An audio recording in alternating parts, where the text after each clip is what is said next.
and foundation laying for 4-lane Mysuru-Kushalanagara highway. We are indeed honored by the esteemed presence of Honorable Prime Minister of India, Shri Narendra Modi ji, and host of dignitaries. ಇದೀಗ ನಾಡಗೀತೆಯೊಟ್ಟಿಗೆ ಸಮಾರಂಭದ ಆರಂಭ. ಎಲ್ಲರೂ ಎದ್ದು ನಿಂತು ಗೌರವ ಸೂಚಿಸಬೇಕಾಗಿ ಕೋರಿಕೆ. ಮೈಸೂರಿನ ಅಮ್ಮ Ramachandra ತಂಡದವರಿಂದ ನಾಡಗೀತೆ. Request you to kindly rise for state anthem. State anthem please. ನಾಡಗೀತೆ.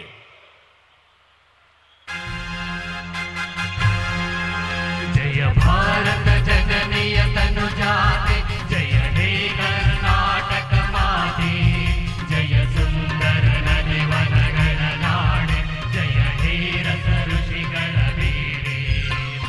ಭೂದೇವಿಯ ಮಕುಟದ ನವಮಣಿಯೇ, ಗಂಧದ ಚಂದದ ಹೊನ್ನಿನ ಗಣಿಯೇ, ರಾಘವ ಮಧುಸೂದನರವತರಿಸಿದ ಭಾರತ ಜನನಿಯ ತನುಜಾತೆ. ಜನನಿಯ ಜೋಗುಳ ವೇದದ ಘೋಷ, ಜನನಿಗೆ ಜೀವವು ನಿನ್ನಾವೇಶ. ಹಸುರಿನ ಗಿರಿಗಳ ಸಾಲೆ, ನಿನ್ನಯ ಕೊರಳಿನ ಮಾಲೆ. ಕಪಿಲ ಪತಂಜಲ ಗೌತಮ ಜಿನದುತ ಭಾರತ ಜನನಿಯ ತನುಜಾತೆ. ಶಂಕರ ರಮನುಜ ವಿದ್ಯಾರಣ್ಯ, ಬಸವೇಶ್ವರ ಮಧ್ವರ ದಿವ್ಯಾರಣ್ಯ. ರನ್ನ ಷಡಕ್ಷರಿ ಪೊನ್ನ, ಪಂಪಲ ಕುಮಿಪತಿ ಚೆನ್ನ. ಕುಮಾರ ವ್ಯಾಸರ ಮಂಗಳಧಾಮ, ಕವಿ ಕೋಗಿಲೆಗಳ ಪುಣ್ಯಾರಾಮ. ನಾನಕ ರಾಮಾನಂದ ಕಬೀರರ ಭಾರತ ಜನನಿಯ ತನುಜಾತೆ. ತೈಲಪ ಹೊಯ್ಸಳರಾಡಿದ ನಾಡೆ, ಕಂಕಣ ಜಕಣರ ನೆಚ್ಚಿನ ಬೀಡೆ. ಕೃಷ್ಣ ಶರಾವತಿ ತುಂಗ, ಕಾವೇರಿಯ ವರರಂಗ. ಚೈತನ್ಯ ಪರಮಹಂಸ ವಿವೇಕರ ಭಾರತ ಜನನಿಯ ತನುಜಾತೆ. ಸರ್ವ ಜನಾಂಗದ ಶಾಂತಿಯ ತೋಟ, ರಸಿಕರ ಕಂಗಳ ಸೆಳೆಯುವ ನೋಟ. ಹಿಂದೂ ಕ್ರೈಸ್ತ ಮುಸಲ್ಮಾನ, ಪಾರಸಿಕ ಜೈನರು ಧ್ಯಾನ. ಜನಗಣ ಹೋಲುವ ದೊರೆಗಳ ಧಾಮ, ಗಾಯಕ ವೈಣಿಕರ ರಾಮ. ಕನ್ನಡ ನುಡಿ ಕುಣಿದಾಡುವ ಗೇಹ, ಕನ್ನಡ ತಾಯಿಯ ಮಕ್ಕಳ ದೇಹ. ಭಾರತ ಜನನಿಯ ತನುಜಾತೆ, ಜಯ ಹೇ ಕರ್ನಾಟಕ ಮಾತೆ, ಜಯ ಹೇ ಕರ್ನಾಟಕ ಮಾತೆ, ಜಯ ಹೇ ಕರ್ನಾಟಕ ಮಾತೆ. ಮೈಸೂರಿನ ಅಮ್ಮ ರಾಮಚಂದ್ರ ತಂಡದವರಿಗೆ ನಮ್ಮ ಧನ್ಯವಾದಗಳು. On behalf of the hosts and people of Karnataka, we take this wonderful opportunity to felicitate Honorable Prime Minister for his august presence on this memorable occasion, and we request him to kindly accept our felicitations. ದಯಮಾಡಿ ಸನ್ಮಾನ್ಯ ಮುಖ್ಯಮಂತ್ರಿಗಳು ಶ್ರೀ ಬಸವರಾಜ ಅವರು ಈ ಶಾಲನ್ನ ಮಾನನೀಯ ಪ್ರಧಾನಮಂತ್ರಿಗಳಿಗೆ ಅರ್ಪಿಸಬೇಕಾಗಿ ಕೋರಿಕೆ. ಮಂಡ್ಯ ಪ್ರದೇಶ, ಮೈಸೂರು ಪ್ರದೇಶ, ರೈತರ ಶಕ್ತಿ ಎಲ್ಲವನ್ನ ಬಿಂಬಿಸುವ ಹಸಿರು ಶಾಲಿನ ಕೊಡುಗೆ ಮಾನನೀಯ ಪ್ರಧಾನಮಂತ್ರಿಗಳಿಗೆ. Kisan ki jeevadhari hariyali. Mysuru ಮಲ್ಲಿಗೆ ಮಾಲೆ ಮಾನನೀಯ ಸಚಿವರು ಶ್ರೀ ಎಸ್.ಟಿ. ಸೋಮಶೇಖರ್ ಅವರಿಂದ. ಇದೀಗ ಮೈಸೂರು ಪೇಟವನ್ನು ದಯಮಾಡಿ ಸಂಸದರು ಪ್ರತಾಪ್ ಸಿಂಹ ಅವರು ಪ್ರಧಾನಮಂತ್ರಿಗಳಿಗೆ ತೋರಿಸಬೇಕಾಗಿ ಕೋರಿಕೆ. ಮಂಡ್ಯದ ಆ ಬೆಲ್ಲ ಇದನ್ನ ಉಡುಗೊರೆಯಾಗಿ ನೀಡುತ್ತಿದ್ದಾರೆ ಸಂಸದೆ ಶ್ರೀಮತಿ ಸುಮಲತಾ ಅಂಬರೀಶ್ ಅವರು. Organic jaggery reaches the hands of Honorable Prime Minister. ಮತ್ತು ಈ ವಿಶೇಷ ಕೃತಜ್ಞತಾ ಕಾಣಿಕೆ ಮಾನನೀಯ ಸಚಿವರುಗಳಾದ ಶ್ರೀ ಗೋಪಾಲಯ್ಯ ಮತ್ತು ಡಾಕ್ಟರ್ ನಾರಾಯಣಗೌಡ ಅವರಿಂದ. ಹೆದ್ದಾರಿಯ ಪ್ರತಿಬಿಂಬವಿದು ರೋಸ್ವುಡ್ನಲ್ಲಿ ಮಾಡಿರುವಂತಹ ಕೊಡುಗೆ ಮೈಸೂರು ರಾಜ ಪರಂಪರೆಯನ್ನ ಬಿಂಬಿಸುತ್ತದೆ.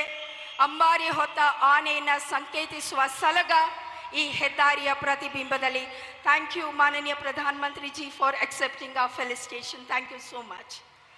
It's indeed a matter of pride for both NHAI and the Road Transport Ministry, as such projects bring people together with faster connectivity. Request for welcome speech of Honorable Nitin Gadkari ji. Welcome, sir. ಸ್ವಾಗತಿಸೋಣ ಸನ್ಮಾನ್ಯ ಶ್ರೀ ನಿತಿನ್ ಗಡ್ಕರಿ ಅವರನ್ನು.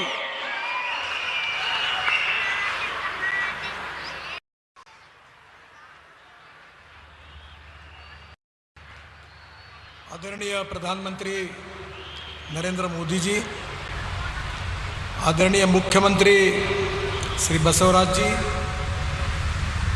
मेरे मंत्रिमंडल के सहयोगी आदरणीय प्रहलाद जी, आदरणीय सांसद प्रताप सिम्हा जी, honourable Shrimati Sumalatha जी, मंच पर उपस्थित सभी सांसदगण, विधायकगण और मंत्रीगण, आज का दिन ये कर्नाटक के इतिहास का बहुत महत्वपूर्ण दिन है। बेंगलोर हमारे लिए, देश के लिए ग्रोथ इंजन है, आईटी कैपिटल है और मैसूर ये हमारे इतिहास, विरासत और संस्कृति का प्रतीक है। इन दोनों शहरों के बीच में बेंगलोर से मैसूर तक ये महामार्ग का जो निर्माण हुआ है, एक्सिस कंट्रोल, ये निश्चित रूप से कर्नाटक के विकास के लिए बहुत बड़ा योगदान देगा। हमारे देश से और विदेशों से बड़े प्रमाण पर जो टूरिस्ट है वो मैसूर आते हैं। पुराने रोड में आते समय काफ़ी समय लगता था, पर नया रोड जो बना है इसके कारण वो 1 घंटे में बेंगलोर से मैसूर निश्चित रूप से पहुंचेंगे, ऐसा मुझे विश्वास है। इसके साथ साथ बेंगलोर में आदरणीय मुख्यमंत्री जी के सहयोग से हम रिंग रोड बना रहे हैं, जिसके ऊपर 17,000 करोड़ रुपए खर्चा कर रहे हैं और मेरा विश्वास है कि रिंग रोड बनने के बाद हम डायरेक्टली मैसूर तक आना और आसान होगा। ये जो परियोजना है, ये शुरुआत में परियोजना करते समय अनेक अड़चनें आई, क्योंकि यहाँ बहुत फर्टाइल लैंड है। मैं विशेष रूप से कर्नाटक की सरकार का, आदरणीय मुख्यमंत्री जी का और विशेष रूप से सभी सांसद और विधायकों का हृदय से बहुत बहुत धन्यवाद देता हूं कि उनके सहयोग के बिना ये लैंड एक्विजिशन करना बहुत मुश्किल था। शुरुआत में इसकी कीमत 2200 करोड़ रुपए थी, पर आदरणीय प्रधानमंत्री जी ने नए कानून को जो मंजूर कर दिया था, उसके साथ उन्होंने हमको ये निश्चित रूप से मार्गदर्शन किया था कि किसानों के साथ अन्याय नहीं होना चाहिए और इसी बात को लेकर हमने 4000 करोड़ रुपए केवल कॉम्पेंसेशन के लिए किसानों को दिए हैं। इसी हाईवे को बनाते समय ये 52 किलोमीटर नया बना है, 8 किलोमीटर एलिवेटेड है, साथ में वाटर कंजर्वेशन के लिए अमृत सरोवर का भी अनेक जगह निर्माण किया है। और सबसे बड़ी बात यह है कि ये हाईवे बनाते समय हमने विशेष रूप से जो पुराने पार्ट का जो रोड है वो भी अच्छा बनाया है। मुझे इस बात का समाधान है कि जितने सांसद, जितने मंत्री जब जब मेरे पास आए तो ओरिजिनल डीपीआर में केवल 24 ही अंडरपास थे, पर लगभग उनके पूरे आग्रह को मान्य करके हमने 89 ऐसे अंडरपास इसमें बनाकर दिए हैं। इसके लिए जो हाईवे था उसमें मांग की गई कि एलिवेटेड बनाओ, तो 8 किलोमीटर हमने एलिवेटेड बनाया है और यहाँ के सांसद, विधायक, मंत्री, उनके कारण ही, उनके मांगों के कारण ही ये सब सुविधाएं करने के कारण कॉस्ट में थोड़ी बढ़ोतरी हुई है।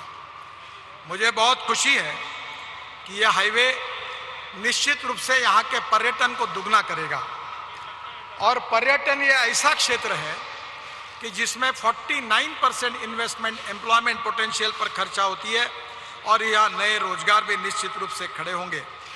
इस हाईवे के निर्माण में जिन जिन विधायकों ने, सांसदों ने, मंत्रियों ने, सबने सहयोग किया है, उनको मैं धन्यवाद देता हूँ।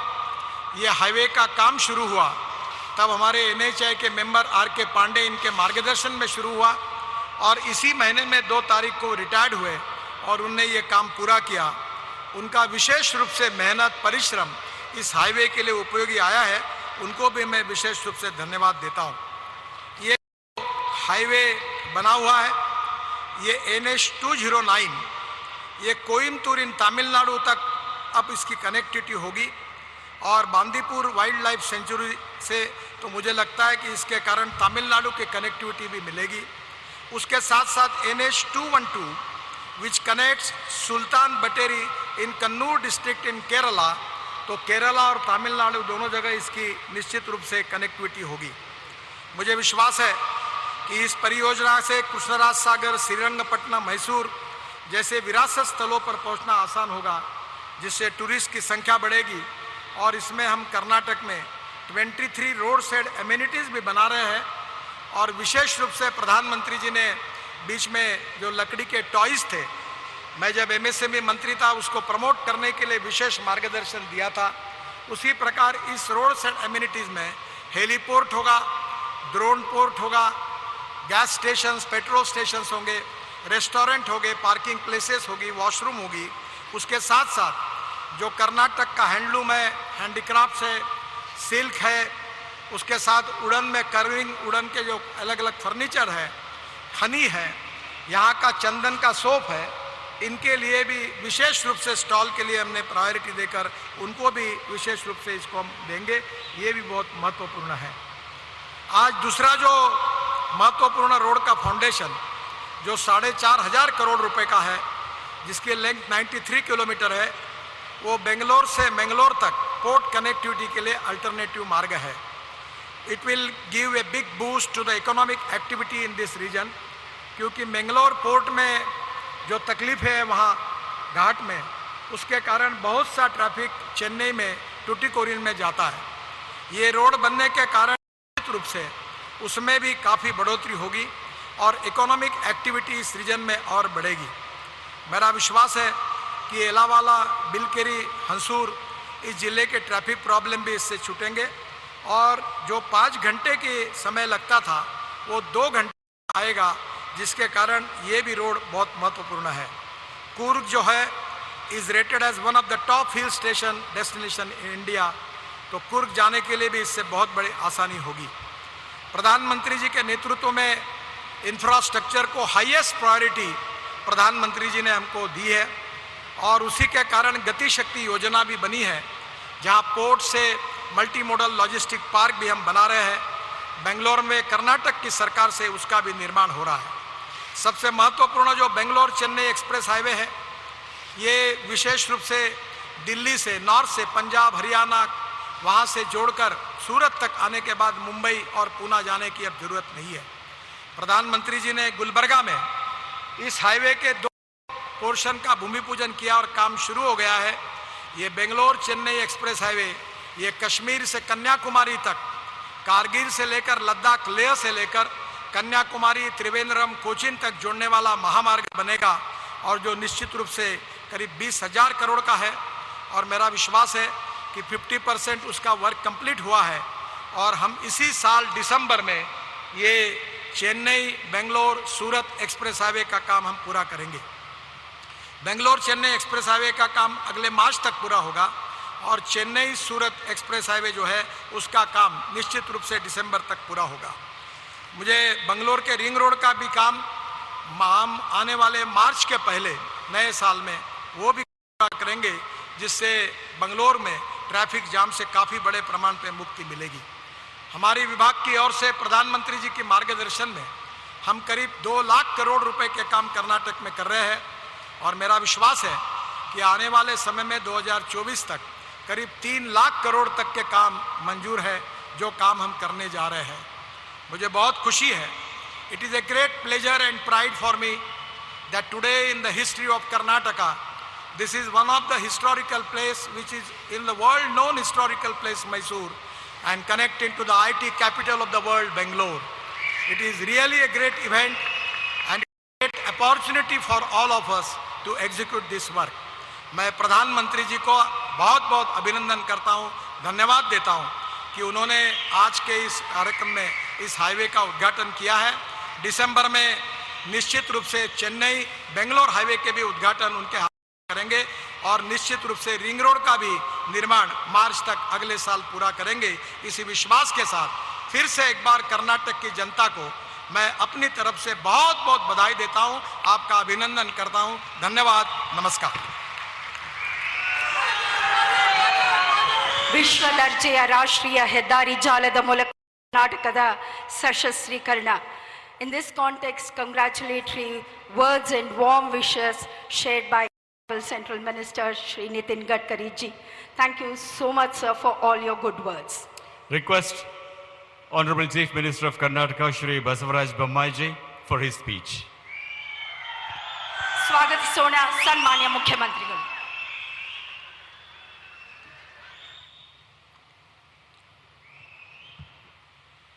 ಎಲ್ಲರಿಗೂ ನಾಡಿನ ಮಹಾಜನತೆಗೆ ನನ್ನ ಹೃದಯಪೂರ್ವಕವಾದಂಥ ನಮಸ್ಕಾರಗಳು.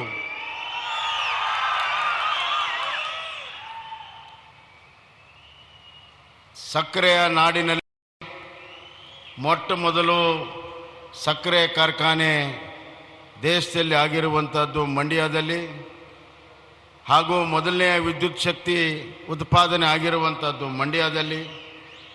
Mandya is India.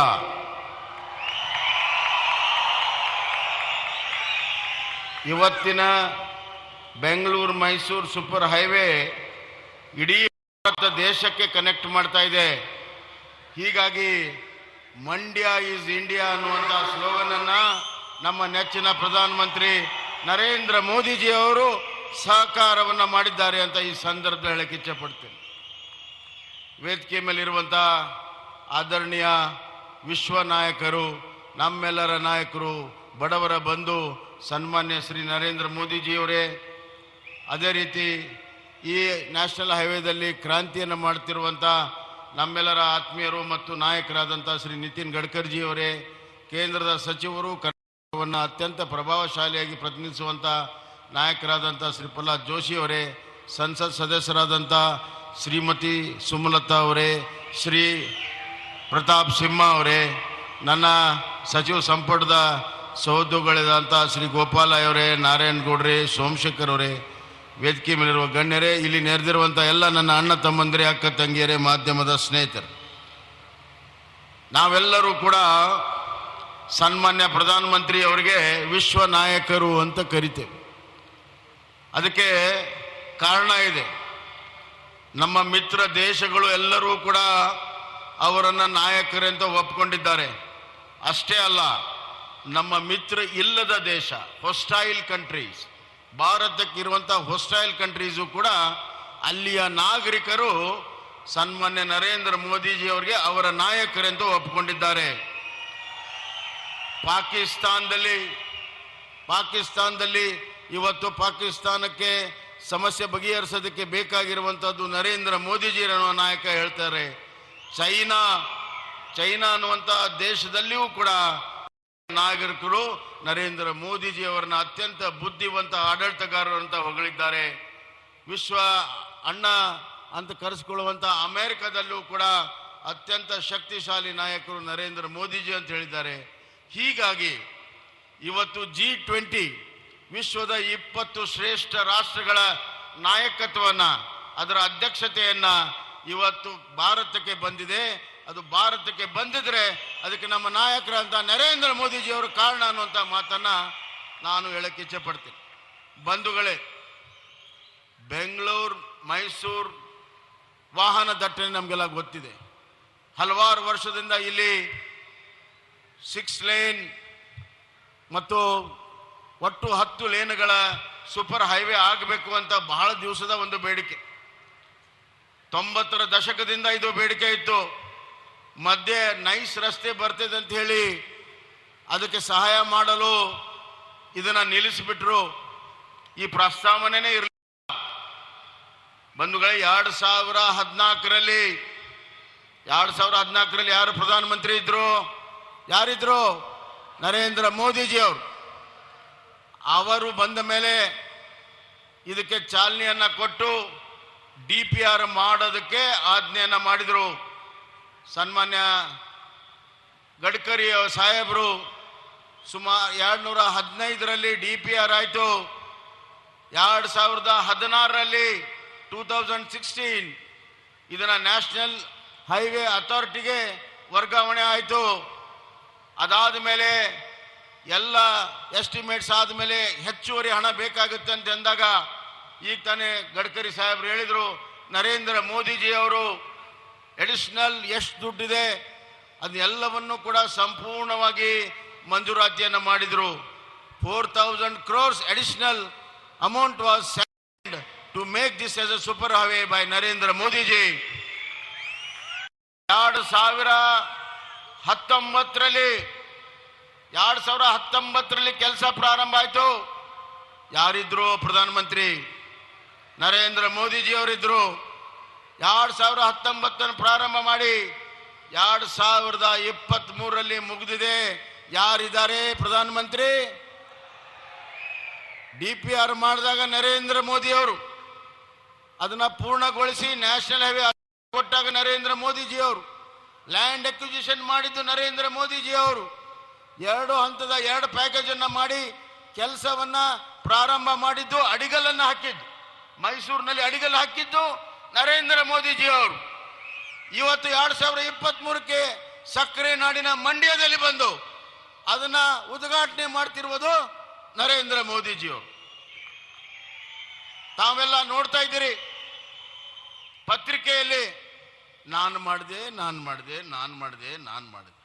ಸ್ವಾಮಿ, ಯಾರು ಯಾವ ಕಾಲದಲ್ಲಿ ಏನು ಮಾಡಿದ್ದಾರೆ, ಯಾರು ಇದ್ರು ಅನ್ನೋದು ಜನತೆಗೆ ಗೊತ್ತಿದೆ. ನಮ್ಮ ಕಡೆ ಒಂದು ಗಾದೆ ಮಾತಿದೆ, ಜೋಶಿ ಅವ್ರಿಗೆ ಚೆನ್ನಾಗಿ ಗೊತ್ತು. ಪಕ್ಕದ ಮನೆಯಲ್ಲಿ ಗಂಡು ಹಡಿದ್ರೆ ಇವನು ಪೇಡೆ ಕೊಡ್ತಾನೆ. ಅರ್ಥ ಆಯ್ತಾ? ಪಕ್ಕದ ಮನೆಯವನು ಗಂಡು ಹಿಡಿತಾನೆ, ನಮ್ಮ ಕಡೆ ಗಂಡು ಹಡಿದ್ರೆ ಪೇಡೆ ಕೊಡ್ತಾರೆ. ಅವನು ಗಂಡು ಹಡಿದ್ರೆ ಇವನು ತಾನೇ ಹುಡಿಸ್ದಂಗೆ ಪೇಡೆ ಕೊಡ್ತಾನೆ. ಈ ಒಂದು ವ್ಯವಸ್ಥೆ ಆಗಿದೆ. ಆದ್ರಿಂದ ನಾನು ಸತ್ಯವನ್ನೇ ಹೇಳ್ತಾ ಇದ್ದೇನೆ, ಸತ್ಯವನ್ನು ಬಿಟ್ಟು ಏನು ಹೇಳ್ತಾ ಇಲ್ಲ. ಇದನ್ನ ಪ್ರಾರಂಭ ಮಾಡಿದ್ದು ನರೇಂದ್ರ ಮೋದಿಜಿಯವರು, ಅಡಿಗಲ್ ಹಾಕಿದ್ದು ನರೇಂದ್ರ ಮೋದಿಜಿಯವರು, ಉದ್ಘಾಟನೆ ಮಾಡ್ತಿರುವಂತದ್ದು ನರೇಂದ್ರ ಮೋದಿಜಿಯವರು.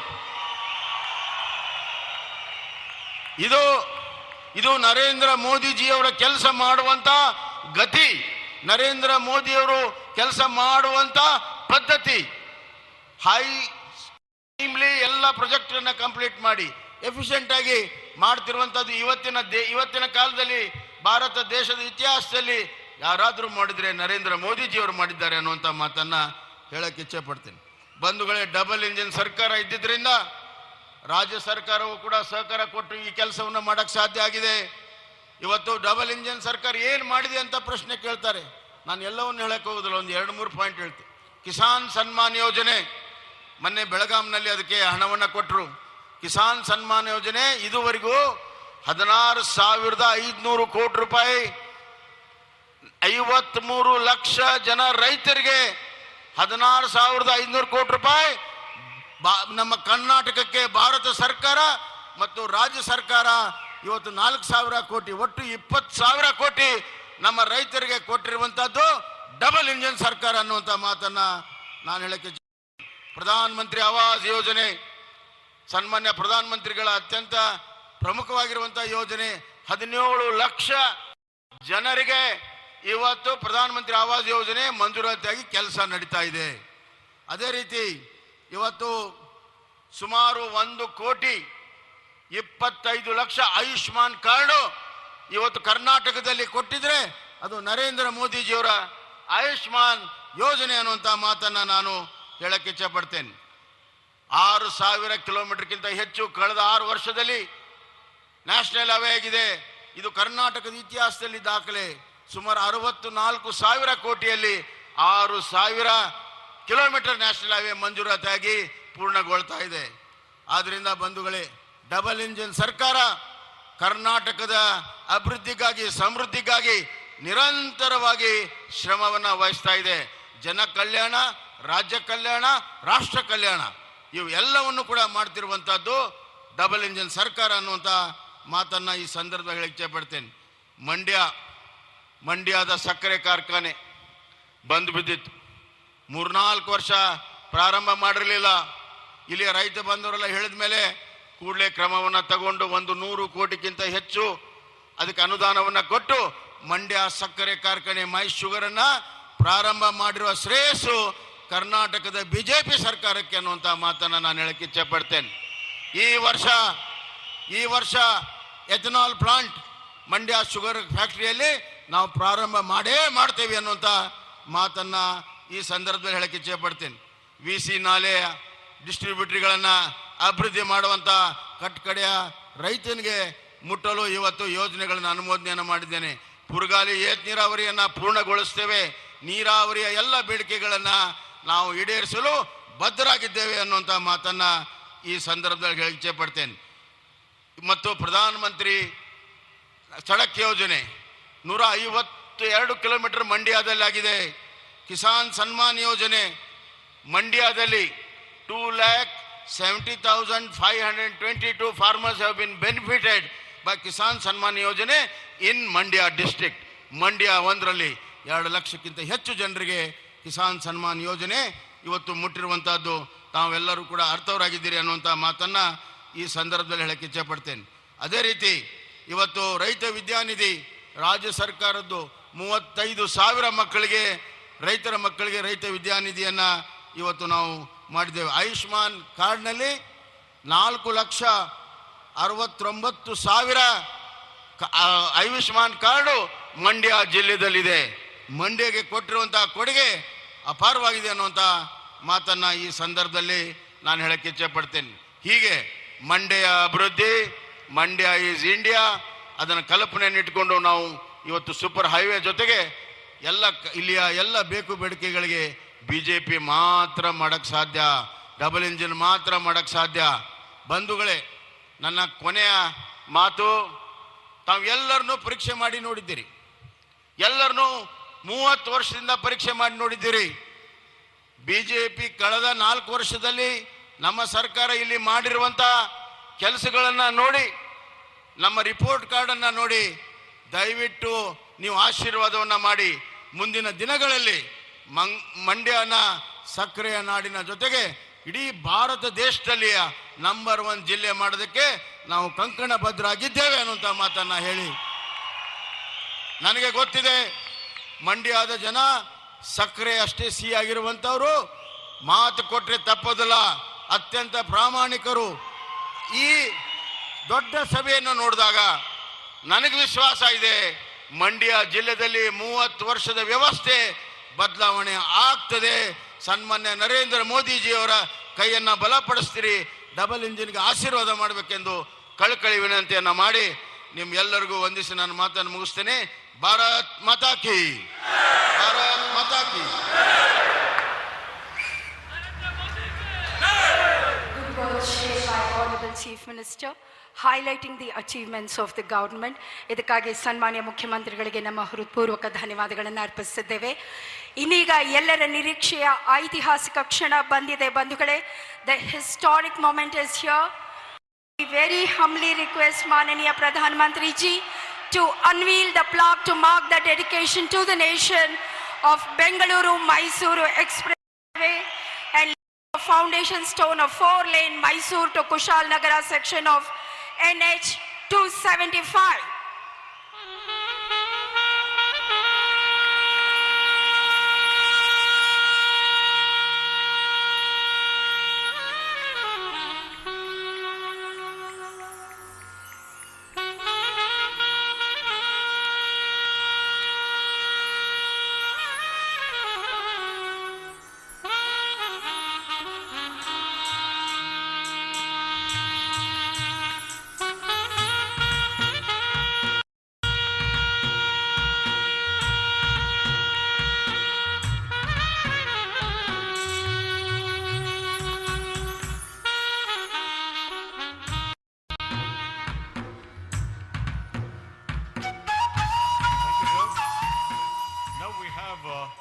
A screening of a short film on these projects. May we have the film, please?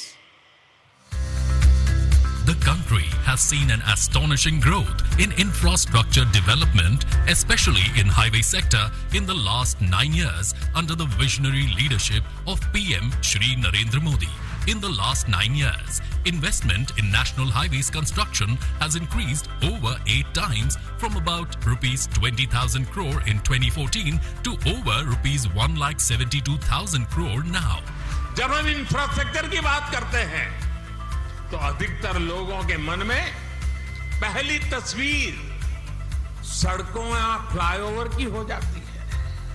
Transport infrastructure के विकास पर आज भारत जितना काम कर रहा है उतना पहले कभी नहीं हुआ.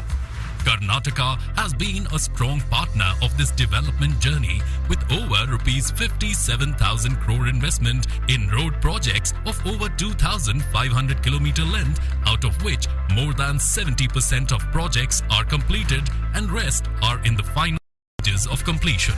To further strengthen the world-class road connectivity for the people of Karnataka, the 6-lane access-controlled highway is being inaugurated by the Honorable Prime Minister Shri Narendra Modi. This 6-lane access-controlled highway has a total length of 117 kilometers and has been completed at the cost of 8,100 crore rupees. This highway reduce the commuting time between the cities of Bengaluru and Mysuru from 3 hours to approximately 1 hour 15 minutes and provide better connectivity to the areas of Srirangapatna, Coorg, Ooty and Wayanad, which will boost tourism potential. This highway comprises of total 10 lanes with 6 lanes of main carriageway and 2-lane service road on either side. The construction of this 6-lane access-controlled highway also involves 4 rail-over bridges, 9 major bridges, 40 minor bridges, and 89 underpasses and overpasses. With better infrastructure will come better opportunities, and this will boost the business opportunities and movement of agriculture produce with ease. Also, on this occasion, the foundation stone is being laid for the work of 4-laning of the Mysuru-Kushalnagar section of the NH 275, which will be constructed in 4 packages, cost of rupees 4,100 crores and which will be of 93 kilometer length. This project enhances better connectivity to tourist places like Coorg, Mangaluru, with reduction in travel time from Bengaluru to Kushalnagar from 5 hours to 2.5 hours. Further, this also serves as an alternate route to Mangaluru port, and there will be reduction in congestion of the cities like Yelavala, Bilikere and Hunsur. With new highway projects, Karnataka under double-engine government gets new wings of development, fulfilling people's aspirations and ushering in a new era of prosperity.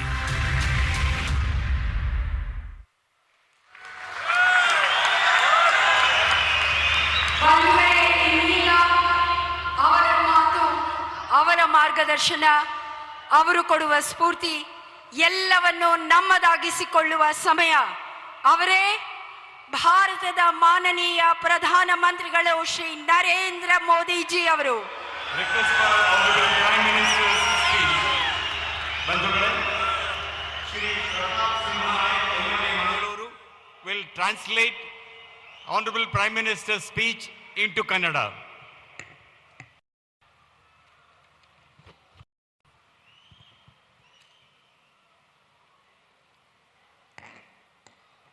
Bharat Mata की, भारत माता की.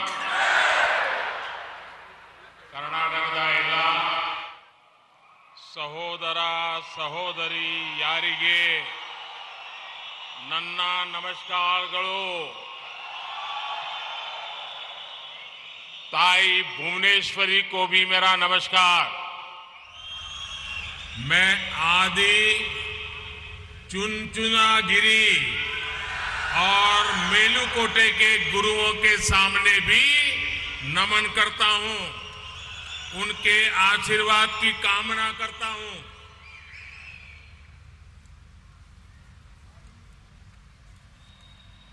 ತಾಯಿ ಭುವನೇಶ್ವರಿಗೂ ನನ್ನ ನಮಸ್ಕಾರಗಳು.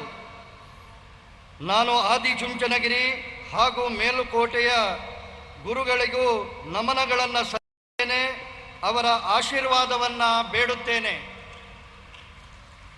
बीते कुछ समय में मुझे कर्नाटका के अलग अलग क्षेत्रों में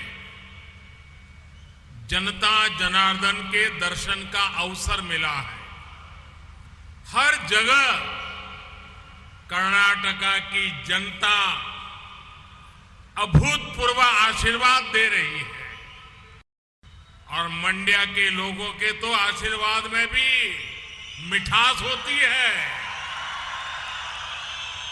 सक्करे नगरा मधुर मंड्या. मंड्या के इस प्यार से इस सत्कार से मैं अभिभूत हूं। मैं आप सभी का सर झुका करके वंदन करता हूं। ಕೆಲವು ಸಮಯಗಳಿಂದ ನನಗೆ ಕರ್ನಾಟಕದ ಬೇರೆ ಬೇರೆ ಪ್ರದೇಶದ ಜನಾರ್ದನರ ದರ್ಶನ ಮಾಡುವ ಅವಕಾಶ ಲಭಿಸಿದೆ. ಪ್ರತಿ ಸ್ಥಳದಲ್ಲಿಯೂ ಕರ್ನಾಟಕದ ಜನತೆಯ ಅಭೂತಪೂರ್ವ ಆಶೀರ್ವಾದವನ್ನ ನೀಡಿದ್ದಾರೆ. ಅದರಲ್ಲಿಯೂ ಮಂಡ್ಯದ ಜನರ ಆಶೀರ್ವಾದದ ಸವಿ ಮತ್ತು ಮಾಧುರ್ಯದಿಂದ ಕೂಡಿದೆ. ಸಕ್ಕರೆಯ ನಗರ ಮಧುರ ಮಂಡ್ಯದ ಈ ಪ್ರೀತಿಯ ಈ ಸತ್ಕಾರದಲ್ಲಿ ನಾನು ಮಿಂದು ಪುನೀತನಾಗಿದ್ದೇನೆ. ನಿಮಗೆಲ್ಲರಿಗೂ ನಾನು ಶಿರವಾಗಿ ನಮಸ್ಕಾರವನ್ನ ಹೇಳ್ತೇನೆ.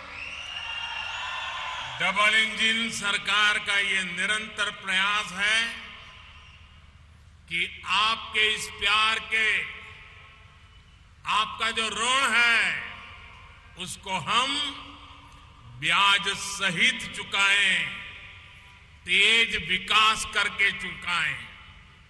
अभी हजारों करोड़ रुपए के जिन इंफ्रास्ट्रक्चर प्रोजेक्ट का शिलान्यास और लोकार्पण यहां हुआ है, ये इसी प्रयास का हिस्सा है. ಡಬಲ್ ಇಂಜಿನ್ ಸರ್ಕಾರದ ನಿರಂತರ ಪ್ರಯತ್ನ ತಮ್ಮ ಈ ಪ್ರೀತಿಯ ಋಣವನ್ನ ಬಡ್ಡಿ ಸಹಿತವಾಗಿ ಹಿಂದಿರುಗಿಸುವಂತದ್ದಾಗಿದೆ. ಈ ವೇಗದ ಅಭಿವೃದ್ಧಿ ಮಾಡಿ ಇದನ್ನ ತೀರಿಸುತ್ತೇವೆ. ಈಗ ತಾನೇ ಸಾವಿರಾರು ಕೋಟಿ ರೂಪಾಯಿಗಳ ಮೂಲಭೂತ ಸೌಕರ್ಯಗಳ ಯೋಜನೆಯ ಶಿಲಾನ್ಯಾಸ ಮತ್ತು ಲೋಕಾರ್ಪಣೆ ಆಗಿದೆ. ಇದು ಇದೇ ಪ್ರಯತ್ನದ ಭಾಗವಾಗಿದೆ. बीते कई दिनों से देश में बेंगलुरु मैसूरू एक्सप्रेसवे की बहुत चर्चा है. सोशल मीडिया पर एक्सप्रेसवे से जुड़ी तस्वीरें वायरल हो रही है. हर देशवासी की, हमारे युवाओं की ये इच्छा रही है कि ऐसे शानदार आधुनिक एक्सप्रेसवे भारत में हर जगह बने. आज वो बेंगलुरु मैसूरू एक्सप्रेसवे को देखकर हमारे देश के युवा गर्व से भरे हुए हैं. इस एक्सप्रेसवे से मैसूरू और बेंगलुरु के बीच का समय अब आधे से भी कम रह गया है. ಕೆಲವು ದಿನಗಳಿಂದ ದೇಶದಲ್ಲಿ ಬೆಂಗಳೂರು ಮೈಸೂರು ಎಕ್ಸ್‌ಪ್ರೆಸ್ ವೇಯ ಬಗ್ಗೆ ಚರ್ಚೆ ನಡೆಯುತ್ತಿದೆ. ಸಾಮಾಜಿಕ ಮಾಧ್ಯಮಗಳಲ್ಲಿ ಎಕ್ಸ್‌ಪ್ರೆಸ್ ವೇಗೆ ಸಂಬಂಧಪಟ್ಟ ಚಿತ್ರಗಳು ವೈರಲ್ ಆಗಿವೆ. ಪ್ರತಿ ಭಾರತೀಯನಿಗೂ ಈ ದೇಶದ ಪ್ರತಿ ಯುವಕನಿಗೂ ಒಂದು ಇಚ್ಛೆ ಇತ್ತು. ಈ ದೇಶದ ರಸ್ತೆಗಳು ಅಭೂತಪೂರ್ವವಾಗಿ ಆಧುನಿಕವಾಗಿ ಆಗಬೇಕು. ಇವತ್ತು ಬೆಂಗಳೂರು ಮೈಸೂರಿನ ಈ ಹೆದ್ದಾರಿಯನ್ನ ನೋಡುವಾಗ ಆ ಯುವಕರ ಹೆಮ್ಮೆ ಗರ್ವ ಮೂಡಿ ಬಂದಿದೆ. ಮತ್ತು ಈ ಕಾರಣಕ್ಕೆ ಮೈಸೂರು ಮತ್ತು ಬೆಂಗಳೂರಿನ ಮಧ್ಯದ ಪ್ರಯಾಣದ ಸಮಯ ಅರ್ಧಕ್ಕಿಂತಲೂ ಕಡಿಮೆಯಾಗಿದೆ. आज मैसूरू कुशलनगर 4 लेन का भी शिलान्यास हुआ है. ये सभी प्रोजेक्ट्स इस क्षेत्र में सबका विकास को और गति देंगे, समृद्धि के रास्ते खोलेंगे. आप सभी को कनेक्टिविटी के इन प्रोजेक्ट्स के लिए आप सबको बहुत बहुत बधाई. ಇವತ್ತು ಮೈಸೂರು ಮತ್ತು ಕುಶಾಲನಗರದ ಚತುಷ್ಪಥ ರಸ್ತೆಯ ಶಿಲಾನ್ಯಾಸವೂ ಆಗಿದೆ. ಈ ಎಲ್ಲ ಯೋಜನೆಗಳು ಈ ಕ್ಷೇತ್ರದ ವಿಕಾಸದ ಜೊತೆಗೆ ವೇಗವನ್ನು ನೀಡುತ್ತದೆ, ಸಮೃದ್ಧಿಯ ರಹದಾರಿಗಳನ್ನು ತೆರೆಯುತ್ತದೆ. ನಿಮಗೆಲ್ಲರಿಗೂ ಈ ಸಂಪರ್ಕದ ಯೋಜನೆಗಳಿಗಾಗಿ ತುಂಬಾ ತುಂಬಾ ಅಭಿನಂದನೆಗಳು. भारत में जब भी इंफ्रास्ट्रक्चर के विजन से जुड़ी चर्चा होती है तब दो महान विभूतियों का नाम हमेशा अग्रणी रहता है। कृष्णराजा वडियार और सर एम विश्वेश्वरैया, दोनों महापुरुष इसी धरती के संतान थे और उन्होंने पूरे देश को एक नई दृष्टि दी, ताकत दी। इन महान विभूतियों ने आपदा को अवसर में बदला, इंफ्रास्ट्रक्चर का महत्व समझा और ये आज की पीढ़ियों का सौभाग्य है।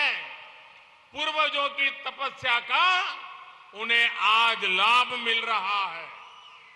ಭಾರತದಲ್ಲಿ ಯಾವಾಗ ಎಲ್ಲ ಮೂಲಭೂತ ಸೌಕರ್ಯಗಳ ದೂರದರ್ಶಿತ್ವದ ಜೊತೆಗಿನ ಚರ್ಚೆ ಆಗುತ್ತದೆ ಆವಾಗ ಎಲ್ಲ ಇಬ್ಬರು ಮಹಾನ್ ವಿಭೂತಿ ಪುರುಷರ ಹೆಸರು ಅಗ್ರಣಿಯಲ್ಲಿ ಬಂದು ನಿಲ್ತದೆ. ಕೃಷ್ಣರಾಜ ಒಡೆಯರ್ ಮತ್ತು ಸರ್ ಎಂ ವಿಶ್ವೇಶ್ವರಯ್ಯನವರು. ಈ ಇಬ್ಬರು ಮಹಾಪುರುಷರನ್ನ ಈ ಪುಣ್ಯ ಭೂಮಿ ಭಾರತಕ್ಕೆ ನೀಡಿದೆ. ಈ ಮಹಾನ್ ಪುರುಷರ ಆಪತ್ತನ್ನ, ಸಂಕಷ್ಟವನ್ನ ಅವಕಾಶವಾಗಿ ಪರಿವರ್ತಿಸುವ ದೂರದರ್ಶಿತ್ವದ ಕಾರಣಕ್ಕೆ ಇವತ್ತಿನ ಪೀಳಿಗೆ ಅವರ ತಪಸ್ಸಿನ ಫಲದ ಲಾಭವನ್ನ ಅನುಭವಿಸ್ತಾ ಇದೆ.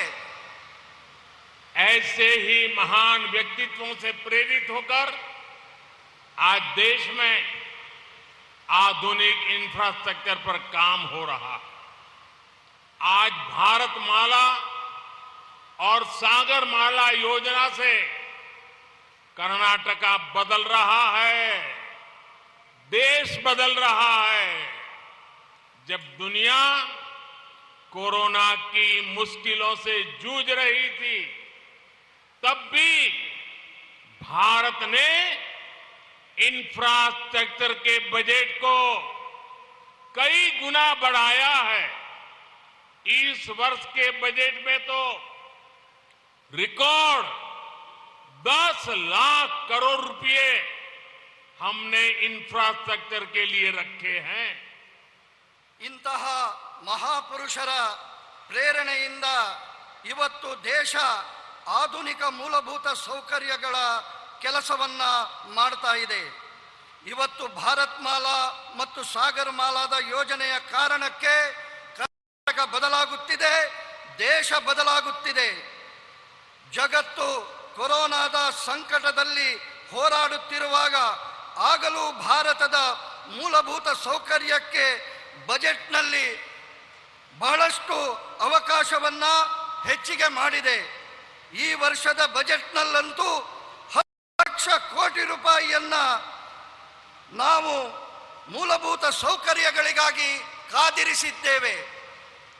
इंफ्रास्ट्रक्चर अपने साथ सिर्फ सुविधा नहीं लाता बल्कि ये रोजगार लाता है, निवेश लाता है, कमाई के साधन लाता है। सिर्फ कर्नाटका में ही बीते वर्षों में 1 लाख करोड़ रुपए से अधिक हाईवे से जुड़े प्रोजेक्ट्स में हमने पूंजी निवेश किया है। ಮೂಲಭೂತ ಸೌಕರ್ಯಗಳು ತನ್ನೊಂದಿಗೆ ಸೌಕರ್ಯವನ್ನ ಮಾತ್ರ ತರುವಂತದ್ದಲ್ಲ, ಬದಲಾಗಿ ಉದ್ಯೋಗವನ್ನ ತರುತ್ತದೆ, ಹೂಡಿಕೆಯನ್ನ ತರುತ್ತದೆ, ಸಂಪಾದನೆಯ ಸಾಧನಗಳನ್ನು ತರುತ್ತದೆ. ಕೇವಲ ಕರ್ನಾಟಕದಲ್ಲಿ ಕಳೆದ ಕೆಲವು ವರ್ಷಗಳಲ್ಲಿ 1 ಲಕ್ಷ ಕೋಟಿ ರೂಪಾಯಿಗಿಂತಲೂ ಅಧಿಕವಾದಂತಹ ಹೈವೇ ಸಂಬಂಧಿತ ಯೋಜನೆಗಳಿಗಾಗಿ ಹಣವನ್ನ ಬಿಡುಗಡೆ ಮಾಡಿದೆ. बेंगलुरु और मैसूरू दोनों कर्नाटका के महत्वपूर्ण शहर है। एक शहर को टेक्नोलॉजी के लिए जाना जाता है तो दूसरे को ट्रेडिशन के लिए। इन दोनों शहरों को आधुनिक कनेक्टिविटी से जोड़ना कई अलग अलग दृष्टिकोण से बहुत महत्वपूर्ण है। ಬೆಂಗಳೂರು ಮತ್ತು ಮೈಸೂರು ಎರಡೂ ಕರ್ನಾಟಕದ ಮಹತ್ವಪೂರ್ಣ ನಗರಗಳಾಗಿವೆ. ಒಂದು ತನ್ನ ಟೆಕ್ನಾಲಜಿಗೆ ಪರಿಚಿತವಾಗಿದ್ದರೆ ಇನ್ನೊಂದು ತನ್ನ ಪರಂಪರೆಯ ಪರಿಚಿತವಾಗಿದೆ. ಈ ಎರಡು ನಗರಗಳ ಆಧುನಿಕ ಸಂಪರ್ಕದಿಂದಾಗಿ ಬೇರೆ ಬೇರೆ ರೀತಿಯ ದೃಷ್ಟಿಕೋನದ ಬಹಳ ಮಹತ್ವವನ್ನು ಈ ಸಂಪರ್ಕ ಪಡಿತದೆ. लंबे समय से दोनों शहरों के बीच यात्रा करने वाले लोग भारी ट्रैफिक की शिकायत करते थे, लेकिन अब एक्सप्रेसवे की वजह से ये दूरी सिर्फ 1.5 घंटे पूरी की जा सकेगी। इससे इस पूरे क्षेत्र में आर्थिक विकास की रफ्तार बहुत तेज होने वाली है। ಬಹಳ ಸಮಯಗಳಿಂದ ಈ ಎರಡು ನಗರಗಳ ಪ್ರಯಾಣಿಕರು ಭಾರಿ ರೀತಿಯಲ್ಲಿ ವಾಹನದ ದಟ್ಟಣೆಯ ಕಾರಣಕ್ಕೆ ದೂರುಗಳನ್ನು ಸಲ್ಲಿಸ್ತಾ ಇದ್ದರು. ಇವತ್ತು ಈ ಎಕ್ಸ್ಪ್ರೆಸ್ ಹೈವೇಯ ಕಾರಣದಿಂದಾಗಿ ಈ ಪ್ರಯಾಣದ ದೂರವನ್ನು ಕೇವಲ 1.5 ಗಂಟೆಯಲ್ಲಿ ಪೂರ್ಣ ಮಾಡಲು ಸಾಧ್ಯವಾಗ್ತದೆ. ಇದರ ಕಾರಣಕ್ಕೆ ಈ ಪ್ರದೇಶದಲ್ಲಿ ಆರ್ಥಿಕತೆಯ ಅಭಿವೃದ್ಧಿಯ ವೇಗವು ಹೆಚ್ಚುತ್ತದೆ. ये एक्सप्रेसवे रामनगर और मंड्या से गुजर रहा है। यहां भी कई ऐतिहासिक धरोहर मौजूद है। इन शहरों में भी पर्यटन की संभावना बढ़ जाएगी। इससे मैसूरू तक पहुंचना आसान तो होगा ही, साथ ही मां कावेरी की जन्मस्थली कोडागु तक पहुंचना भी सरल हो जाएगा। ಈ ಎಕ್ಸ್ಪ್ರೆಸ್ ವೇ ರಾಮನಗರ ಮತ್ತು ಮಂಡ್ಯದ ಮೂಲಕ ಹಾದು ಹೋಗುತ್ತಿದೆ. ಇದು ಈ ಪ್ರದೇಶಗಳು ಕೂಡ ಐತಿಹಾಸಿಕ ಕಾರಣಕ್ಕೆ ಪ್ರಸಿದ್ಧವಾಗಿದೆ. ಇದರ ಕಾರಣಕ್ಕೆ ಇಲ್ಲಿ ಪ್ರವಾಸೋದ್ಯಮ ಹೆಚ್ಚಾಗುವ ಸಂಭವವಿದೆ. ಇದರಿಂದಾಗಿ ಈ ಮಾರ್ಗದ ಮೂಲಕ ಕಾವೇರಿಯ ಜನ್ಮಸ್ಥಳವಾದ ಕೊಡಗಿಗೆ ಹೋಗುವಂತಹ ವ್ಯವಸ್ಥೆ ಸುಲಭವಾಗುತ್ತದೆ.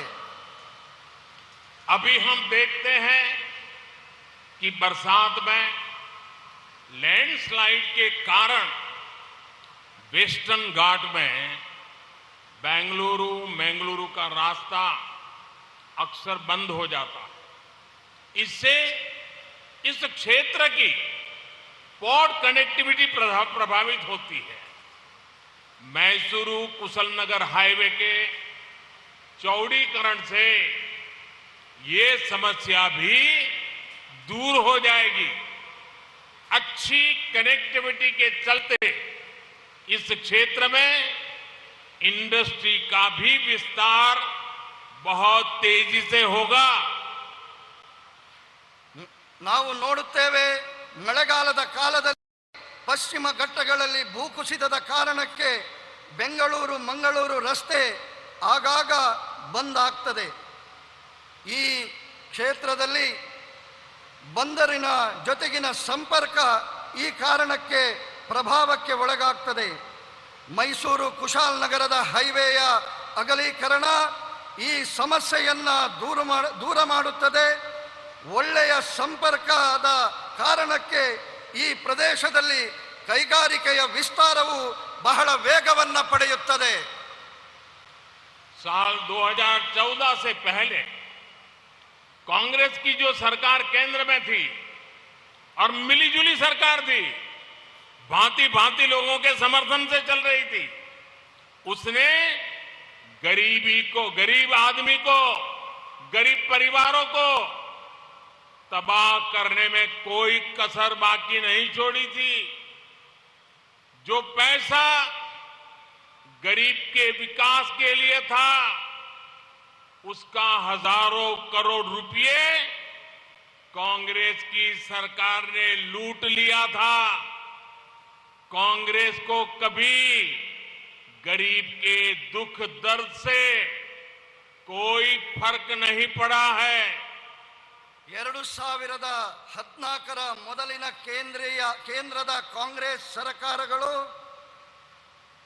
ಬಡವರ ಬಗ್ಗೆ ಯಾವುದೇ ರೀತಿಯಲ್ಲಿಯೂ ಸಂವೇದನೆಯನ್ನ ತೋರಿಸಲಿಲ್ಲ. ಬಡವರ ದುಃಖ ನೋವು ಪರಿಚಯ ಅವರಿಗೆ ಇರಲಿಲ್ಲ.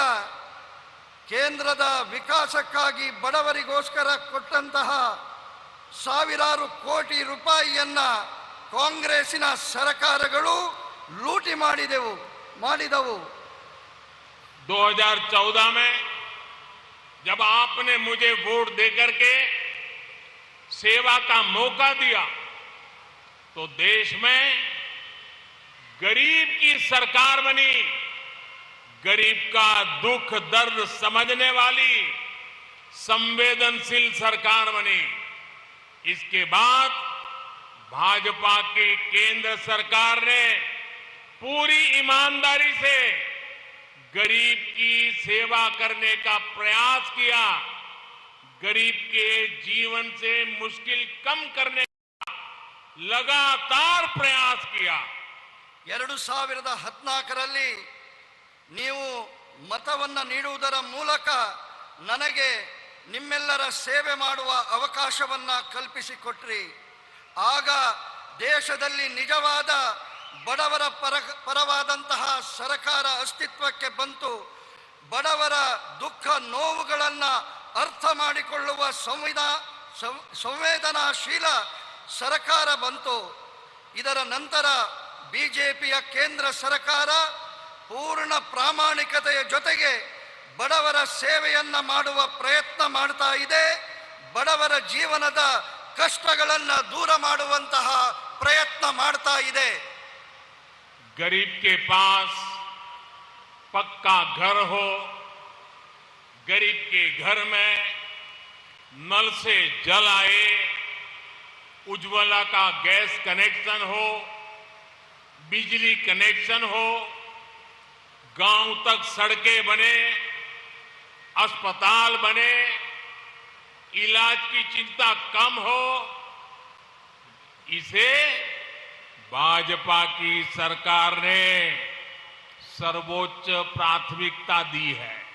ಗರೀಬ್ ಬಡವನಿಗೆ ಸ್ವಂತ ಮನೆ ಇರಬೇಕು, ಮನೆಗೆ ನಲ್ಲಿ ನೀರಿನ ಸಂಪರ್ಕ ಇರಬೇಕು, ಅವನ ಬಳಿ ಉಜ್ವಲಾದ ಗ್ಯಾಸ್ ಕನೆಕ್ಷನ್ ಬೇಕು, ವಿದ್ಯುತ್ತಿನ ಕನೆಕ್ಷನ್ ಬೇಕು, ಗ್ರಾಮೀಣ ಪ್ರದೇಶಗಳಿಗೆ ರಸ್ತೆ ಬೇಕು, ಆಸ್ಪತ್ರೆಗಳು ಆಗಬೇಕು, ಅವರ ಚಿಕಿತ್ಸೆಯ ಚಿಂತೆ ದೂರ ಆಗಬೇಕು.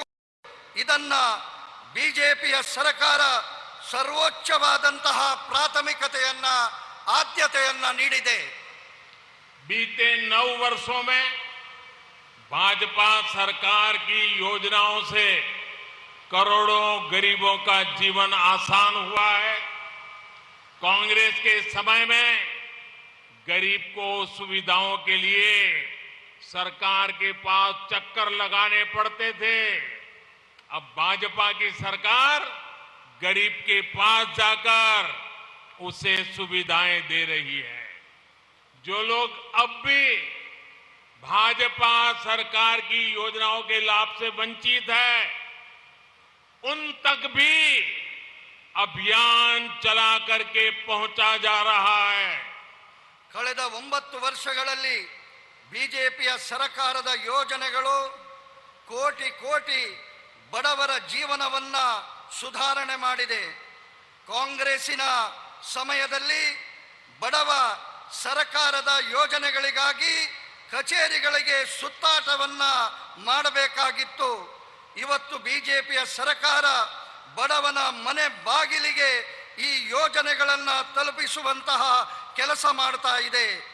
ಯಾರಿಗೆ ಬಿಜೆಪಿಯ ಸರ್ಕಾರದ ಯೋಜನೆಗಳ ಲಾಭ ಇನ್ನೂ ಸಿಗಲಿಲ್ಲವೋ ಅವರಿಗೂ ಈ ಅಭಿಯಾನದ ಮೂಲಕ ತಲುಪಿಸಬೇಕಾದಂತಹ ಕೆಲಸ ಮಾಡಬೇಕಾಗಿದೆ.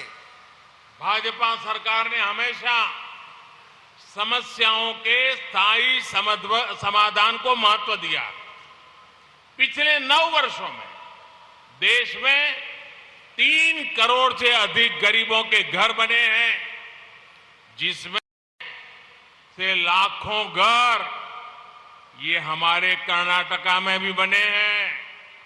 जल जीवन मिशन के तहत कर्नाटका में लगभग 40 लाख नए परिवारों को नल से जल मिला है. ಭಾಜಪಾ ಸರ್ಕಾರ ಯಾವತ್ತಿದ್ದರೂ ಸಮಸ್ಯೆಗಳ ಶಾಶ್ವತ ಪರಿಹಾರಕ್ಕೆ ಮಹತ್ವವನ್ನು ನೀಡಿದೆ. ಕಳೆದ 9 ವರ್ಷಗಳಲ್ಲಿ ದೇಶದಲ್ಲಿ 9 ಕೋಟಿಗಿಂತಲೂ ಅಧಿಕ ಬಡವರಿಗೆ ಮನೆಗಳಾಗಿದ್ದಾವೆ. ಇದರಲ್ಲಿ ಲಕ್ಷಾಂತರ ಮನೆಗಳು ಈ ಕರ್ನಾಟಕದಲ್ಲಿಯೂ ಆಗಿದೆ. ಜಲ ಜೀವನ್ ಮಿಷನ್ನ ಮೂಲಕ ಕರ್ನಾಟಕದ 40 ಲಕ್ಷ ಹೊಸ ಕುಟುಂಬಗಳಿಗೆ ನಳ್ಳಿಯ ಮನೆ ತಲುಪಿಸಿದ್ದೇವೆ. हमारे देश में दशकों से सिंचाई के जो प्रोजेक्ट लटके थे वो भी तेजी से पूरे कर रहे हैं. इस साल बजट में केंद्र सरकार ने अपर भद्रा प्रोजेक्ट को 5,300 करोड़ रुपए देने की घोषणा की है. इससे भी कर्नाटका के एक बड़े हिस्से में सिंचाई से जुड़ी समस्याओं का स्थायी समाधान होने वाला है. ನಮ್ಮ ದೇಶದಲ್ಲಿ ದಶಕಗಳ ಕಾಲ ನೀರಾವರಿಯ ಯೋಜನೆಗಳು ನೇತಾಡಿಕೊಂಡೇ ಇರುತ್ತವೆ. ಇದಕ್ಕೆ ವೇಗವನ್ನ ಕೊಡುವ ದೃಷ್ಟಿಯಲ್ಲಿ ನಮ್ಮ ಸರ್ಕಾರ ಈ ಬಾರಿಯ ಬಜೆಟ್ನಲ್ಲಿ ಭದ್ರಾ ಮೇಲ್ದಂಡೆ ಯೋಜನೆಗೆ 5,300 ಕೋಟಿ ರೂಪಾಯಿ ಕೊಡುವಂತಹ ಘೋಷಣೆ ಮಾಡಿದೆ. ಈ ಕಾರಣಕ್ಕೆ ಕರ್ನಾಟಕದ ಬಹುದೊಡ್ಡ ಪ್ರದೇಶದಲ್ಲಿ ನೀರಾವರಿಯ ಸಮಸ್ಯೆಗೆ ಶಾಶ್ವತವಾದಂತಹ ಪರಿಹಾರ ಸಿಗಲಿದೆ. किसानों की छोटी छोटी समस्याओं को दूर करके भी भाजपा सरकार उनकी चिंता का स्थायी समाधान कर रही है. पीएम किसान सम्मान निधि के तहत कर्नाटका के किसानों के बैंक खातों में 12,000 करोड़ रुपए सीधे ट्रांसफर किए गए हैं. यहां मंड्या के भी 3.25 लाख किसानों के बैंक खातों में 600 करोड़ रुपए केंद्र की भाजपा सरकार ने भेजे हैं. ರೈತರ ಸಣ್ಣ ಸಣ್ಣ ಸಮಸ್ಯೆಗಳಿಗೂ ಕೂಡ ದೂರ ಮಾಡುವಂತಹ ಪ್ರಯತ್ನವನ್ನ ಭಾರತೀಯ ಜನತಾ ಪಾರ್ಟಿಯ ಸರ್ಕಾರ ಶಾಶ್ವತ ಪರಿಹಾರದ ಮೂಲಕ ಮಾಡುವಂತಹ ಪ್ರಯತ್ನ ಮಾಡ್ತಾ ಇದೆ. ಪಿಎಂ ಕಿಸಾನ್ ಸಮ್ಮಾನ್ ನಿಧಿಯ ಮೂಲಕ ಕರ್ನಾಟಕದ ರೈತರಿಗೆ ಬ್ಯಾಂಕ್ ಖಾತೆಗಳಿಗೆ 12,000 ಕೋಟಿಗಿಂತಲೂ ಅಧಿಕವಾದಂತಹ ಹಣ ನೇರವಾಗಿ ಅವರ ಖಾತೆಗೆ ಜಮೆಯಾಗಿದೆ. ಈ ಮಂಡ್ಯದಲ್ಲಿಯೂ ಕೂಡ 3.25 ಲಕ್ಷ ರೈತರ ಖಾತೆಗಳಿಗೆ 600 ಕೋಟಿ ರೂಪಾಯಿಗಿಂತಲೂ ಅಧಿಕ ಕೇಂದ್ರ ಸರ್ಕಾರ ನೀಡಿದೆ. वैसे मैं भाजपा की कर्नाटक की सरकार का एक और बात के लिए भी प्रशंसा करूंगा. पीएम किसान सम्मान निधि में केंद्र सरकार जो 6,000 रुपया भेजती है, कर्नाटका सरकार उसमें 4,000 रुपया और जोड़ देती है. यानी डबल इंजन सरकार में किसानों को डबल लाभ हो रहा है, उनकी समस्याओं का समाधान हो रहा है. ನಾನು ಒಂದು ಮಾತಿಗಾಗಿ ಕರ್ನಾಟಕದ ಸರ್ಕಾರವನ್ನ ಅಭಿನಂದಿಸುತ್ತೇನೆ.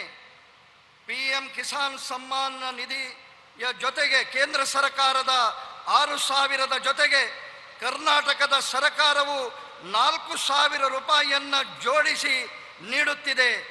ಈ ಕಾರಣಕ್ಕೆ ಡಬಲ್ ಇಂಜಿನ್ ಸರ್ಕಾರದ ಕಾರಣಕ್ಕೆ ರೈತರಿಗೆ ಡಬಲ್ ಲಾಭ ಆಗ್ತಾ ಇದೆ. ಅವರ ಸಮಸ್ಯೆಗಳಿಗೆ ಪರಿಹಾರ ಸಿಗ್ತಾ ಇದೆ. कर्नाटक के सक्करे नगरा मधुर मंड्या के हमारे गन्ना किसानों को दशकों से एक और समस्या का सामना करना पड़ता था. गन्ने की पैदावार ज्यादा हो तो भी मुसीबत, गन्ना कम पैदा हो तो भी मुसीबत. इस वजह से चीनी मिलों पर गन्ना किसानों का बकाया सालों साल चलता रहता था. ಕರ್ನಾಟಕದ ಸಕ್ಕರೆಯ ನಗರ ಮಂಡ್ಯದ ಕಬ್ಬು ಬೆಳೆಗಾರರಿಗೆ ದಶಕಗಳಿಂದ ಒಂದು ಸಮಸ್ಯೆ ಯಾವಾಗಲೂ ಎದುರಿಸಬೇಕಾಗ್ತದೆ. ಕಬ್ಬು ಬೆಳೆ ಹೆಚ್ಚಾದಾಗಲೂ ಸಮಸ್ಯೆ, ಕಬ್ಬು ಬೆಳೆ ಕಡಿಮೆಯಾದಾಗಲೂ ಸಮಸ್ಯೆ. ಈ ಕಾರಣಕ್ಕೆ ಸಕ್ಕರೆಯ ಕಾರ್ಖಾನೆಗಳ ಮೇಲೆ ಕಬ್ಬು ಬೆಳೆಗಾರರ ಅವಲಂಬನೆ ನಡೀತಾ ಇರ್ತಿತ್ತು. इस समस्या का कोई न कोई समाधान करना तो जरूरी था. किसानों के हित को प्राथमिकता देने वाली भाजपा सरकार ने एक रास्ता चुना, इथेनॉल का. हमने तय किया कि गन्ने से बनने वाले इथेनॉल का उत्पादन बढ़ाएंगे, यानी गन्ने की ज्यादा पैदावार होने पर उससे इथेनॉल बनाया जाएगा. इथेनॉल से किसान की आय सुनिश्चित की जाएगी. ಈ ಸಮಸ್ಯೆಗೆ ಒಂದು ಪರಿಹಾರವನ್ನ ಹುಡುಕುವಂತದ್ದು ಅಗತ್ಯ ಇತ್ತು. ರೈತರ ಹಿತಕ್ಕೆ ಪ್ರಾಥಮಿಕತೆಯನ್ನು ನೀಡುವಂತಹ ಬಿಜೆಪಿ ಸರ್ಕಾರ ಒಂದು ಉಪಾಯವನ್ನ ಇಥೆನಾಲ್ ಉತ್ಪಾದನೆಯ ಮೂಲಕ ಹುಡುಕಿತು. ನಾವು ನಿಶ್ಚಯ ಮಾಡಿದೆವು, ಕಬ್ಬಿನಿಂದ ಉತ್ಪಾದನೆ ಆಗುವಂತಹ ಇಥೆನಾಲ್ನ ಉತ್ಪಾದನೆಯನ್ನು ಹೆಚ್ಚಿಗೆ ಮಾಡುತ್ತೇವೆ. ಅಂದರೆ ಕಬ್ಬಿನಿಂದ ಹೆಚ್ಚಿನ ಉತ್ಪತ್ತಿಯನ್ನ ಮಾಡುವುದರ ಮೂಲಕ ಇಥೆನಾಲ್ನ ಹೆಚ್ಚಿನ ಉತ್ಪಾದನೆ ಜೊತೆಗೆ ಕಬ್ಬು ಬೆಳೆಗಾರರಿಗೆ ಹೆಚ್ಚಿನ ಸುಸ್ಥಿರ अभिवृद्धि ಇದರಿಂದ ಸಾಧ್ಯ. पिछले वर्ष ही देश की चीनी मिलों ने 20,000 करोड़ रुपए का इथेनॉल तेल कंपनियों को बेचा. इससे गन्ना किसानों को समय पर भुगतान करने में मदद मिली है. 13-14 के बाद से लेकर पिछले सीजन तक 17,000 करोड़ रुपए का इथेनॉल चीनी मिलों से खरीदा गया है. ये पैसा गन्ना किसानों तक पहुंचा है. ಕಳೆದ ವರ್ಷ ಸಕ್ಕರೆ ಕಾರ್ಖಾನೆಗಳಿಂದ 20,000 ಕೋಟಿ ರೂಪಾಯಿಯ ಇಥೆನಾಲ್ ಅನ್ನು ತೈಲ ಕಂಪನಿಗಳಿಗೆ ಮಾರಾಟ ಮಾಡಿದೆ. ಇದರಿಂದಾಗಿ ಕಬ್ಬು ಬೆಳೆಗಾರರ ಸಮಯಕ್ಕೆ ಸರಿಯಾಗಿ ಹಣವನ್ನ ಪಾವತಿಸುವುದಕ್ಕೆ ಸಹಾಯವಾಗಿದೆ. 2013-14 ನಂತರ ಕಳೆದ ಸೀಸನ್ ವರೆಗೂ 70,000 ಕೋಟಿ ರೂಪಾಯಿಯ ಇಥೆನಾಲ್ ಚೀನಾ ಸಕ್ಕರೆ ಕಾರ್ಖಾನೆಗಳಿಂದ ಕ್ರಯಕ್ಕೆ ತೆಗೆದುಕೊಂಡಿದೆ. ಈ ಹಣ ಕಬ್ಬು ಬೆಳೆಗಾರರಿಗೆ ತಲುಪಿದೆ. इस वर्ष के केंद्र सरकार के बजट में भी किसानों के लिए, विशेष रूप से गन्ना किसानों के लिए अनेक प्रावधान किए गए हैं. शुगर कोऑपरेटिव्स के लिए 10,000 करोड़ रुपए की मदद हो, टैक्स में छूट हो, इससे गन्ना किसानों को लाभ होगा. ಈ ವರ್ಷವೂ ಕೇಂದ್ರ ಸರ್ಕಾರ ಬಜೆಟ್ನಲ್ಲಿ ರೈತರಿಗಾಗಿ ವಿಶೇಷವಾಗಿ ಕಬ್ಬು ಬೆಳೆಗಾರರಿಗೆ ಅನೇಕ ಯೋಜನೆಗಳನ್ನು ಘೋಷಣೆ ಮಾಡಿದೆ. ಸಕ್ಕರೆಯ ಸಹಕಾರಿ ಸಂಘಗಳಿಗೆ 10,000 ಕೋಟಿ ರೂಪಾಯಿಯ ಸಹಾಯಧನ, ತೆರಿಗೆಯಲ್ಲಿ ರಿಯಾಯಿತಿ. ಇದರಿಂದ ಕಬ್ಬು ಬೆಳೆಗಾರರಿಗೆ ಲಾಭವಾಗಲಿದೆ. हमारा देश अवसरों की धरती है। दुनिया भर के लोग भारत में अपनी संभावनाएं तलाश रहे हैं। 2022 में भारत में रिकॉर्ड विदेशी निवेश आया। इसका सबसे बड़ा लाभ ये हमारे कर्नाटका को हुआ। कोरोना काल के बावजूद कर्नाटका में लगभग 4 लाख करोड़ रुपए का निवेश हुआ है। ये डबल इंजिन सरकार की मेहनत दिखाता है। ಇವತ್ತು ನಮ್ಮ ದೇಶ ಅವಕಾಶಗಳ ಭೂಮಿಯಾಗಿ ಪರಿವರ್ತನೆ ಆಗಿದೆ. ಜಗತ್ತಿನ ಎಲ್ಲ ಜನರು ಭಾರತದಲ್ಲಿ ತಮ್ಮ ಅವಕಾಶಗಳ ಹುಡುಕಾಟವನ್ನ ಮಾಡ್ತಾ ಇದ್ದಾರೆ. 2022ರಲ್ಲಿ ಭಾರತದಲ್ಲಿ ವಿದೇಶಿ ಹೂಡಿಕೆ ಬಂದಿದೆ, ದಾಖಲೆ ಪ್ರಮಾಣದಲ್ಲಿ ಬಂದಿದೆ. ಇದರ ದೊಡ್ಡ ಲಾಭ ಕರ್ನಾಟಕಕ್ಕೆ ಆಗಲಿದೆ. ಕರ್ನಾಟಕ ಕೊರೋನಾ ಕಾಲದ ಹೊರತಾಗಿಯೂ ಕರ್ನಾಟಕದಲ್ಲಿ ಸುಮಾರು 4 ಲಕ್ಷ ಕೋಟಿ ರೂಪಾಯಿಯ ಹೂಡಿಕೆ ಆಗಿದೆ. ಇದು ಡಬಲ್ ಎಂಜಿನ್ ಸರ್ಕಾರದ ಪರಿಶ್ರಮವನ್ನು ತೋರಿಸುತ್ತದೆ. कर्नाटका में आईटी के अलावा बायोटेक्नोलॉजी से लेकर डिफेंस मैन्युफैक्चरिंग तक हर सेक्टर का विस्तार हो रहा है। डिफेंस, एरोस्पेस और स्पेस सेक्टर में अभूतपूर्व निवेश हो रहा है। अब कर्नाटका इलेक्ट्रिक व्हीकल मैन्युफैक्चरिंग में भी तेजी से आगे बढ़ रहा है। ಕರ್ನಾಟಕದ ಮಾಹಿತಿ ತಂತ್ರಜ್ಞಾನದ ಹೊರತಾಗಿ ಬಯೋಟೆಕ್ನಾಲಜಿಯನ್ನು ಪ್ರಾರಂಭಗೊಂಡು ರಕ್ಷಣಾ ಉತ್ಪಾದನೆಯಲ್ಲಿಯೂ ವಲಯದಲ್ಲಿಯೂ ವೇಗವನ್ನು ಪಡೆದಿದೆ. ರಕ್ಷಣಾ ವಲಯ, ವಿಮಾನ ವಲಯ, ಅದೇ ರೀತಿ ಬಾಹ್ಯಾಕಾಶಗಳ ವಲಯದಲ್ಲಿ ಅಭೂತಪೂರ್ವವಾದಂತಹ ಹೂಡಿಕೆ ಆಗ್ತಾ ಇದೆ. ಇವತ್ತು ಕರ್ನಾಟಕ ವಿದ್ಯುತ್ ವಾಹನಗಳ ತಯಾರಿಕೆಗೆ ಬಹಳ ವೇಗವನ್ನು ನೀಡಿದೆ. डबल इंजिन सरकार के इन प्रयासों के बीच कांग्रेस और उनके साथी क्या कर रहे हैं? कांग्रेस ने तो एक काम लिया है सर पे। कांग्रेस मोदी की कब्र खोदने का सपना देख रही है। कांग्रेस मोदी की कब्र खोदने में बिजी है और मोदी बेंगलुरु मैसूरू एक्सप्रेस वे बनाने में बिजी है। कांग्रेस मोदी की कब्र खोदने में व्यस्त है और मोदी गरीब का जीवन आसान बनाने में व्यस्त है।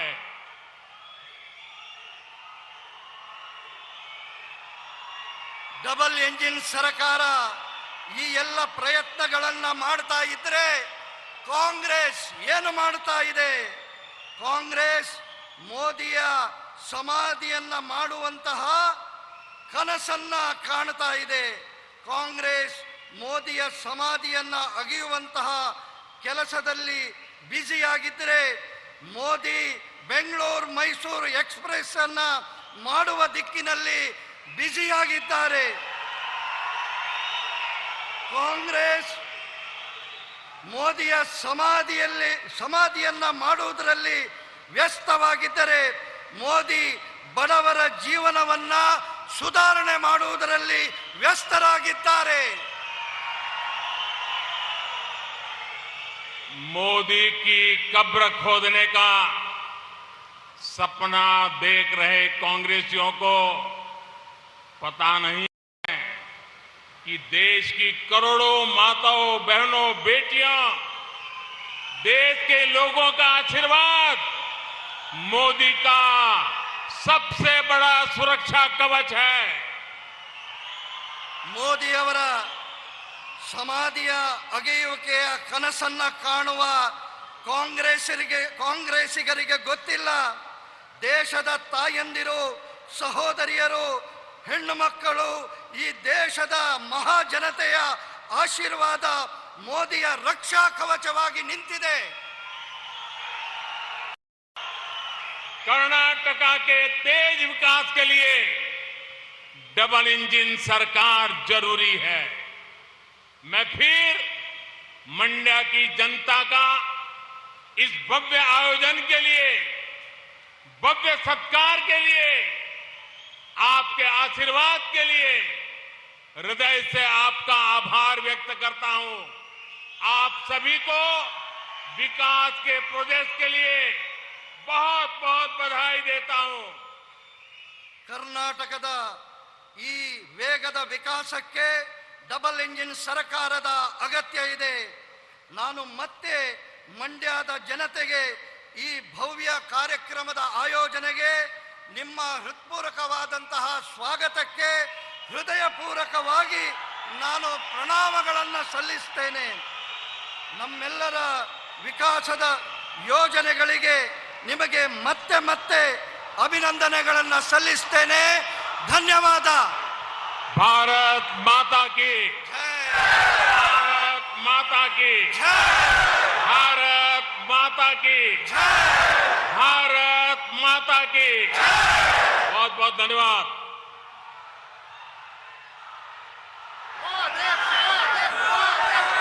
ಸ್ಫೂರ್ತಿದಾಯಕ ನುಡಿಗಳಿಗಾಗಿ ಮಾನನೀಯ ಪ್ರಧಾನ ಮಂತ್ರಿಜಿ ಶ್ರೀ ನರೇಂದ್ರ ಮೋದಿ ಅವರಿಗೆ ನಮ್ಮ ಹೃತ್ಪೂರ್ವಕ ಧನ್ಯವಾದಗಳು. हमारे हृदय पूर्वक धन्यवाद प्रधानमंत्री श्री नरेंद्र मोदी जी के लिए. आप सबकी तरफ से हृदय पूर्वक नमन और नमस्कार. ಮತ್ತು ಇದನ್ನ ಭಾಷಾಂತರಗೈದ ಮಾನ್ಯ MLC ಶ್ರೀ ಪ್ರತಾಪ್ ನಾಯಕ್ ಅವರಿಗೂ ಸಹ ನಮ್ಮ ಹೃತ್ಪೂರ್ವಕ ಧನ್ಯವಾದಗಳು.